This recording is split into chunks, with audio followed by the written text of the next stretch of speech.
Assalamualaikum warahmatullahi wabarakatuh. Perkenalkan, nama saya Andre Firmansyah dari kelas Akuntansi Syariah semester 3 kelas B dengan NIM 20141414056. Di sini saya membuat video untuk melengkapi tugas statistik 1, yaitu videonya bertema membahas tentang peluang.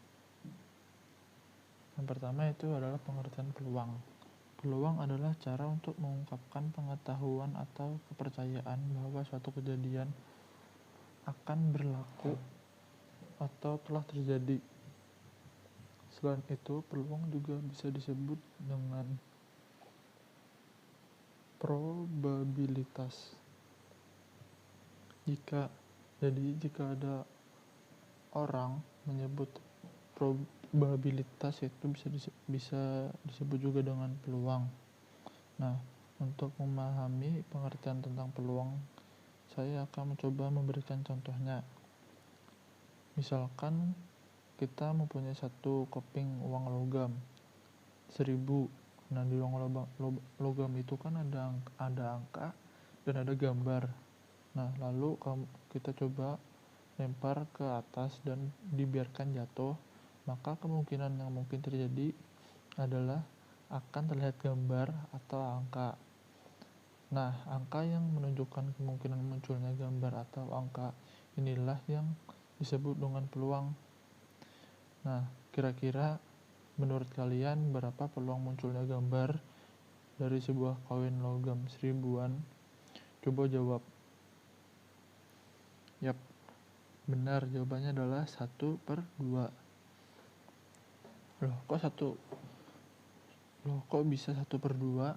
Ya, karena kan banyaknya datanya itu adalah ada dua sisi, yaitu gambar dan logam, sedangkan kita hanya ingin melihat berapa peluang untuk mendapatkan gambar dalam satu percobaan, yaitu adalah 1/2. Nah, misalkan, sekarang bagaimana jika ada dua keping uang logam 1000-an yang kamu lempar, berapa peluang munculnya angka A dan gambar? Kita akan pelajari materi seperti ini lebih lanjut, tetap simak videonya sampai habis.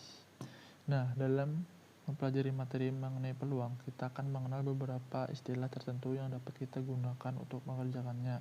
Seperti diantaranya adalah ruang sampel. Ruang sampel adalah sebuah himpunan dari semua hasil percobaan yang mungkin terjadi. Nah, lalu titik sampel adalah merupakan anggota-anggota yang ada di dalam sebuah ruang sampel. Nah, kejadian adalah himpunan bagian yang berasal dari ruang sampel. Pembahasan selanjutnya itu adalah rumus-rumus peluang. Nah, peluang sendiri itu ada banyak sekali variasinya. Kita akan bahas satu-satu yang saya ketahui. Yang pertama yaitu adalah frekuensi relatif. Apa itu frekuensi relatif? Seperti yang pernah kita pelajari sebelumnya, frekuensi relatif adalah sebuah perbandingan yang terjadi di antara banyaknya percobaan yang sebelumnya dilakukan dengan banyaknya kejadian yang diamati. Frekuensi akan dapat diketahui apabila menggunakan perhitungan dengan menggunakan rumus. Rumus frekuensi sendiri adalah banyaknya kejadian dibagi dengan banyaknya percobaan. Apabila peluang dari setiap titik sampel dari anggota ruang sampel atau lambang S itu sama, maka peluang kejadian atau lambangnya adalah K, yang jumlah anggotanya ditulis sebagai N dalam kurung K. N itu adalah banyaknya data. Nah, dapat dicari dengan rumus P dalam kurung K sama dengan N dalam kurung K dibagi dengan N dalam kurung S. Lalu contohnya adalah contoh frekuensi relatifnya pada pelemparan sebuah dadu. Tentukan peluang munculnya sisi dadu yang berangka genap. Nah, kita akan cari dulu ruang sampelnya itu. Nah, ruang sampelnya itu ada mata dadu angka 1, 2, 3, 4, 5, dan 6. Jadi banyaknya sampelnya adalah 6.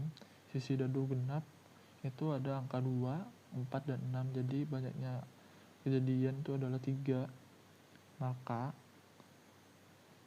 kita masukkan rumusnya, yaitu rumusan tadi P dalam kurung K sama dengan 3/6 sama dengan 1/2. Jadi peluang mata dadu berangka genap adalah 0,5 atau 1/2. Lalu adalah kejadian majemuk. Kejadian majemuk adalah kejadian baru yang terbentuk dari perlakuan pada 2 atau lebih kejadian. Selanjutnya itu adalah kejadian komplement. Kejadian komplement adalah semua kejadian yang bukan kejadian. Suatu kejadian dan kejadian komplement. Kejadian komplement dinyatakan dengan lambang K aksen atau K dan tanda petik 1. Rumusnya itu adalah P dalam kurung K ditambah dengan P dalam kurung K tanda petik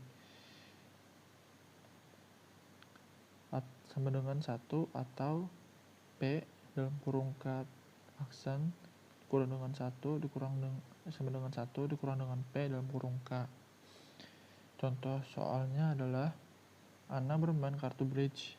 Kartu bridge itu adalah kartu remi seperti yang mungkin pernah kalian mainkan, yang ada gambar keriting, as, love, joker. Itu adalah kartu bridge.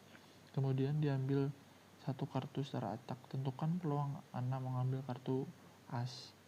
Nah, jumlah kartu bridge itu ada 52, jadi sampelnya adalah 52.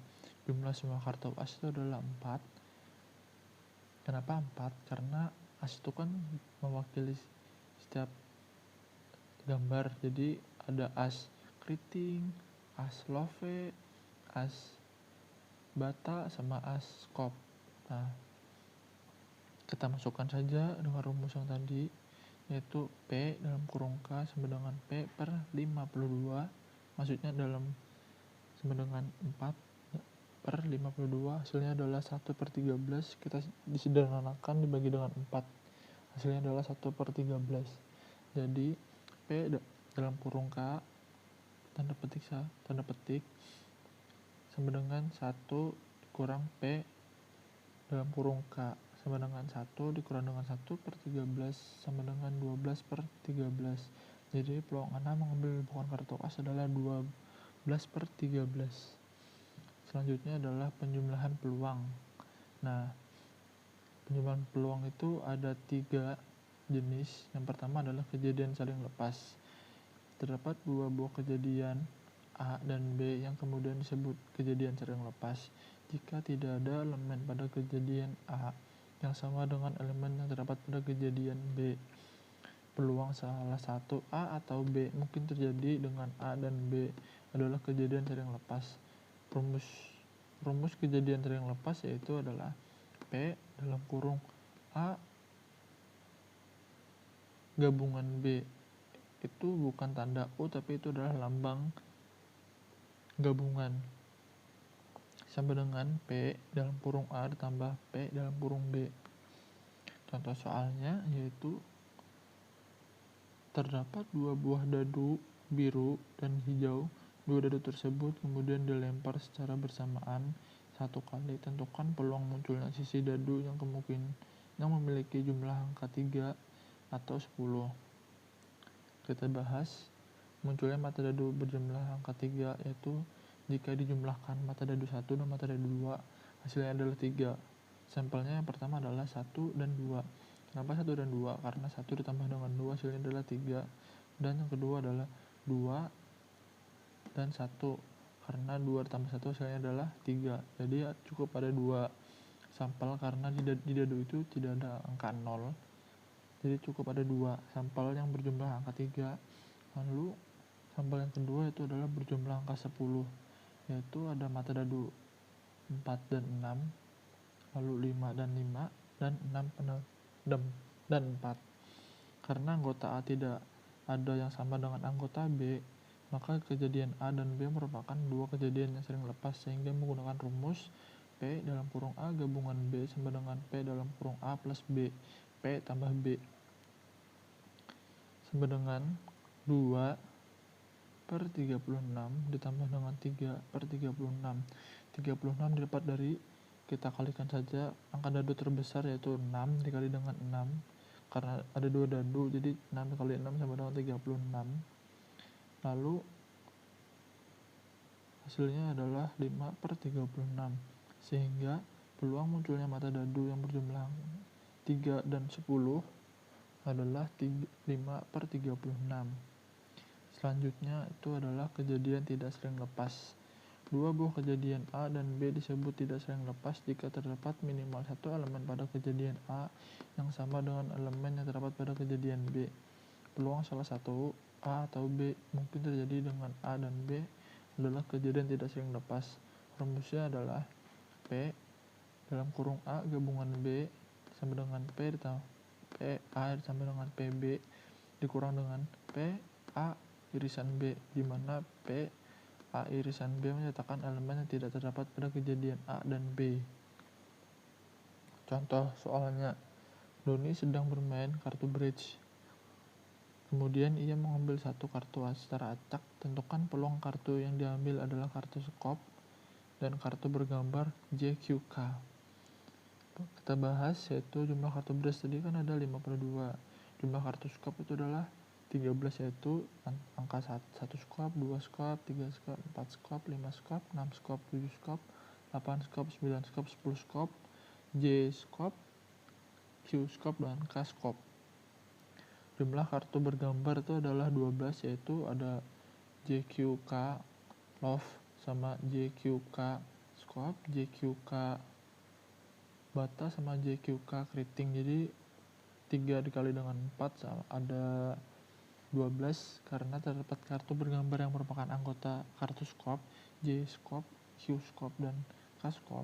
Maka A dan B merupakan dua kejadian tidak saling lepas sehingga digunakan rumus P A gabungan B sama dengan P A tambah dengan PB dikurang dengan P A irisan B sama dengan 13 dikurang 13 per 52 ditambah 12 per 52 dikurang 3 per 52. Tiganya itu adalah JQK. Itu adalah kenapa dapat angka 3 itu dari JQK. Lalu hasilnya adalah 22 per 52. Kita sederhanakan dibagi dengan 2, hasilnya adalah 11 per 26. Jadi peluang dari kartu yang terambil adalah kartu skop dan kartu bergambar JQK adalah 11 per 36. Maaf, 11 per 26. Selanjutnya adalah kejadian saling bebas. Dua buah kejadian A dan B dikatakan saling bebas jika munculnya kejadian A tidak mempengaruhi kejadian B. Peluang kejadian A dan B terjadi bersama-sama adalah rumusnya kejadian saling lepas, yaitu P dalam kurung A irisan B sama dengan P A dikali dengan PB. Contoh soal, Andi melempar 2 buah dadu. Berapakah peluang muncul angka genap prima pada dadu pertama dan angka ganjil pada dadu kedua? Pembahasan. Misalkan A sama dengan kejadian muncul mata dadu genap prima adalah dadu pertama, A sama dengan 2, maka bilangan prima itu adalah bilangan yang hanya bisa dibagi oleh dirinya sendiri. Contohnya adalah 2, 3, 7.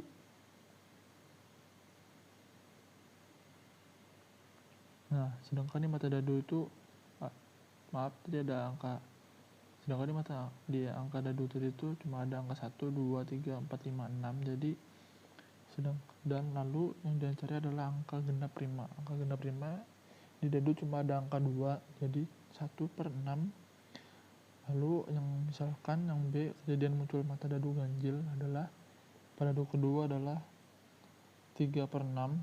Kenapa 3? Ya karena keganjil pada dadu cuma ada angka 1, 3, dan 5. Jadi ada 3 mata dadu yang berangka ganjil, jadi 3 per 6. Kejadian A tidak mempengaruhi kejadian B, maka digunakan rumus P dalam kurung A irisan B sama dengan P A dikali dengan PB.